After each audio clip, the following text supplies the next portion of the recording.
History has witnessed the rise of countless kings, but not all have ruled wisely. Some, blinded by their own power and arrogance, defied the very God who allowed them to reign.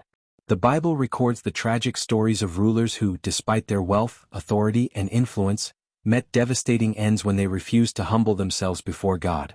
From Nebuchadnezzar, the mighty Babylonian king who was driven to madness and forced to live like a wild animal, to Herod Agrippa I, who accepted worship as a god and was struck down in a gruesome fate, each of these rulers learned, too late, that human power is nothing before divine justice. Antiochus IV Epiphanes, a ruthless oppressor of the Jews, suffered an agonizing death that left him abandoned by his own people, and Jehoram of Judah, despite his royal birth, endured a slow and painful demise as his body wasted away. What caused their downfall? Was it simply misfortune, or was there a deeper lesson at play? These kings were not just victims of fate but examples of what happens when pride overtakes humility and when men challenge the authority of God. Their stories are not just ancient history, they are timeless warnings that echo through the ages. Join us as we uncover the gripping tales of these prideful kings, exploring the rise, rebellion, and ultimate downfall that awaited those who ignored the sovereign power of God. Their lives may have been filled with glory, but their ends remind us that no throne on earth stands forever, except the throne of the Almighty. The death of King Antiochus IV Epiphanes, a Seleucid king who ruled from 175 to 164 BCE, is recorded in historical sources, particularly in the writings of the ancient historian Polybius and the second book of Maccabees in the Old Testament Apocrypha.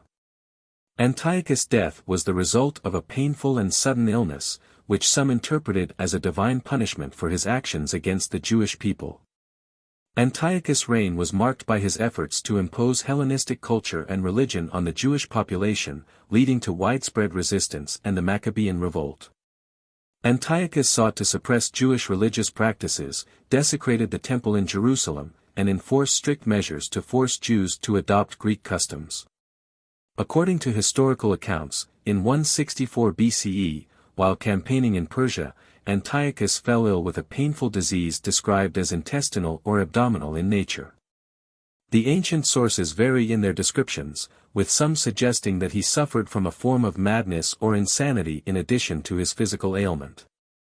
The exact nature of his illness is not definitively known, but it was severe and debilitating. As his condition worsened, Antiochus realized that his end was near and sought to make amends for his actions against the Jews. He expressed remorse for his past deeds and vowed to allow the Jewish people to practice their religion freely. However, his condition continued to deteriorate, and he died shortly thereafter, in 164 BCE. Antiochus' death marked the end of a tumultuous reign characterized by religious persecution and conflict. His actions against the Jewish people and his death were seen by many as a divine judgment for his cruelty and tyranny. The Maccabees, who led the revolt against Antiochus, viewed his death as a vindication of their cause and a sign of God's intervention on behalf of the Jewish people. King Jehoram was a king of Judah, the southern kingdom of the divided Israelite monarchy. He succeeded his father Jehoshaphat and ruled from around 849 to 843 BC. Jehoram's reign was marked by his adherence to the ways of the northern kingdom of Israel, including its idolatrous practices. He married Athaliah, the daughter of Ahab and Jezebel, further cementing his ties to the northern kingdom and its pagan influences. During his reign, Jehoram faced a rebellion by the Edomites, who sought to break away from Judah's control. Jehoram responded by leading a military campaign against Edom, but the rebellion was ultimately unsuccessful, and Edom remained independent. The prophet Elijah sent a letter to Jehoram, condemning him for his wickedness and predicting a divine judgment upon him and his family. The letter warned that Jehoram would suffer a painful illness that would cause his bowels to come out. According to 2 Chronicles 21 verses 18 to 20, Jehoram's reign ended in tragedy. He was afflicted with a severe disease of the bowels, which caused his intestines to come out. The text describes his condition as so severe that he died in great agony. Jehoram's death was not mourned by the people, and he was buried in the city of David, but not in the tombs of the kings. 3. King Herod Agrippa I, also known as Herod Agrippa or Agrippa I, was a king of Judea who ruled from 41 to 44 CE. He was the grandson of Herod the Great and the nephew of Herod Antipas. Herod Agrippa I's reign was characterized by efforts to maintain peace and stability in Judea, while navigating the complex political landscape of the Roman Empire. Herod Agrippa I was born in 10 BCE and grew up in Rome, where he was educated alongside future Roman emperors. After the death of his father, Aristobulus IV, in 7 BCE, Herod Agrippa I was raised and educated alongside future Roman emperors in Rome. He maintained a close relationship with the imperial family, particularly with the future Emperor Caligula. In 41 CE, Emperor Claudius appointed Herod Agrippa I as king of Judea, granting him authority over a territory that included Judea, Samaria, and Idumea. This appointment marked the culmination of Herod Agrippa I's political ambitions and solidified his position as a key figure in the region. Herod Agrippa I sought to gain the favor of the Jewish population by observing Jewish customs and traditions. He was known for his generosity towards the poor and his efforts to promote the welfare of the Jewish community. Despite his efforts to maintain good relations with the Jews, Herod Agrippa I is remembered for his persecution of the early Christian community.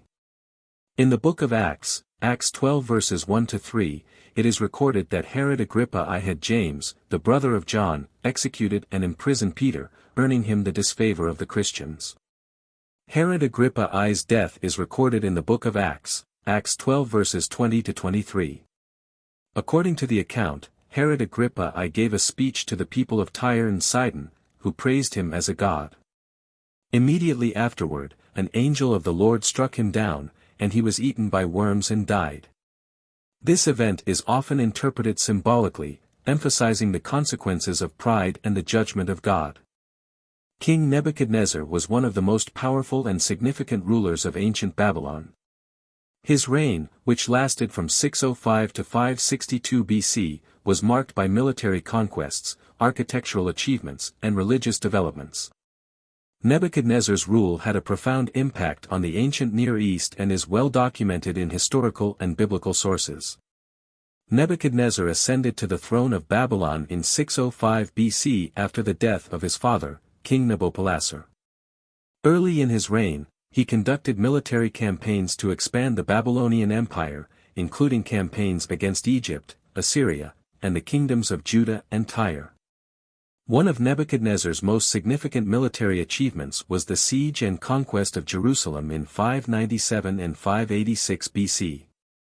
These campaigns resulted in the destruction of the city, including the Temple of Solomon, and the exile of many Jews to Babylon, known as the Babylonian captivity. Nebuchadnezzar was also known for his architectural projects, including the construction of the famous Hanging Gardens of Babylon, which were considered one of the 7 wonders of the ancient world. He also undertook extensive building projects in Babylon, including the reconstruction of the city's walls and the renovation of the temples. Nebuchadnezzar played a role in the religious life of Babylon, promoting the worship of the Babylonian gods and commissioning the construction of temples. He is also mentioned in the Bible for his interactions with the Jewish prophets Daniel, Shadrach, Meshach, and Abednego, whom he appointed to positions of authority in his kingdom. According to the book of Daniel in the Bible, King Nebuchadnezzar II experienced a period of madness during his reign. The account in Daniel 4 describes how Nebuchadnezzar had a dream about a great tree that was cut down, and Daniel interpreted the dream to mean that Nebuchadnezzar would be driven from his throne and live like a wild animal until he acknowledged that heaven rules, Daniel 4 verse 26.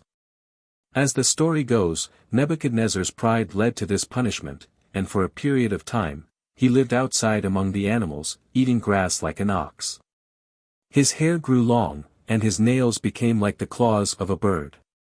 This condition lasted until Nebuchadnezzar acknowledged the sovereignty of God, at which point his sanity was restored, and he returned to his throne.